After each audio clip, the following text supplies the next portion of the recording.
खोज खबर में आपका स्वागत है। बांग्लादेश में तख्तापलट के बाद वाराणसी के राजनीतिक विश्लेषक डॉक्टर अशोक कुमार सिंह ने खोज खबर से विशेष बातचीत में बांग्लादेश और भारत के संबंध पर अपने विचार रखे। इस वक्त हमारे साथ हैं राजनीतिक विशेषज्ञ डॉक्टर अशोक सिंह।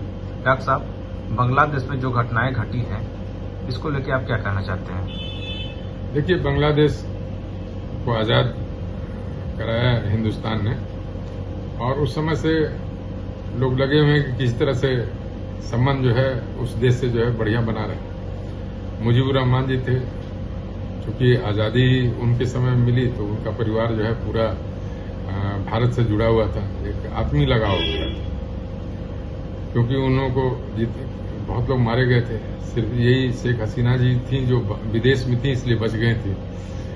तो वहां के लोगों में काफी पॉपुलर थे, लेकिन खालिद जिया, जो बेगम खालिद जिया वहां थी, जो अपोजिशन की नेता, उनको इन्होंने असेस नहीं कर पाया। उन्हें थोड़ी सी यदि लिबर्टी देते और थोड़ी छूट देते तो हमें लगता है कि ये नौबत नहीं आती। दूसरे जो है, जो इंडियन गवर्नमेंट है उसको भी ग्रास रूट पे काम करना चाहिए था, क्योंकि ये देश ऐसा है जो कई तरफ से हमारा बॉर्डर टच करता है।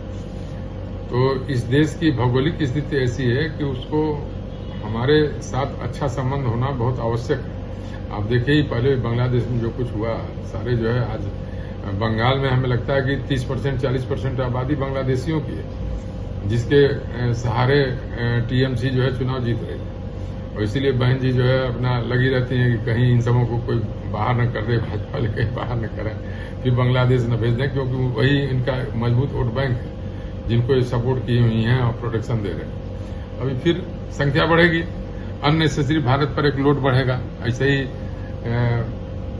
पश्चिम बंगाल का विकास जो है रुक गया है, क्योंकि नीति आयोग की बैठक में लोग नहीं जाएंगे,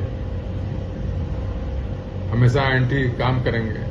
तो कोई भी सरकार रहेगी यदि सेंट्रल गवर्नमेंट है, उसके खिलाफ हमेशा आप बोलिएगा और काम करिएगा तो निश्चित रूप से आपको जो मिलना चाहिए शेयर वो नहीं मिल पाता है। आम चीजें हैं ये, तो उससे निश्चित रूप से भारत को एकदम अलर्ट होना है और बीएसएफ फोर्सेज वगैरह को जो है एकदम तैनात कर देना चाहिए बॉर्डर पे। सुरक्षा से ज्यादा जरूरी है कि फिर से बांग्लादेशी इस देश में न घुसे, क्योंकि वो सुरक्षा के लिए आगे चल के वो नुकसानदेह होते हैं। अभी किसी तरह से कंट्रोल हुआ है इस 7-8 सालों में, किसी तरह से नहीं थी। यहाँ भी आप विद्यापीठ के बगल में ही देखे, सारे बांग्लादेशी जो है लगा के रह रहे थे, और जितनी चोरी चमारी होती थी ज्यादातर वही इन्वॉल्व थे। तो जब आएंगे भूखे नंगे आएंगे, उनको कुछ नहीं रहेगा तो लूटपाट करेंगे, यही सब काम करेंगे। इसलिए उससे बचना है और भारत सरकार को चाहिए कि जो वहाँ अपने भारतीय लोग हैं, चाहे वो किसी जात के हों, विशेष रूप से हिंदू जो मंदिरों को जला रहे हैं, उनके प्रोटेक्शन के लिए बाहरी अंतर्राष्ट्रीय एक दबाव जो है उस जो लोग वहाँ नए नेता उभर के आए उनके ऊपर बनाना चाहिए, कि ताकि जो है ये एंटी हिंदू वाला सेंटीमेंट जो है वहां खत्म हो और एंटी इंडियन वाला सेंटीमेंट खत्म हो।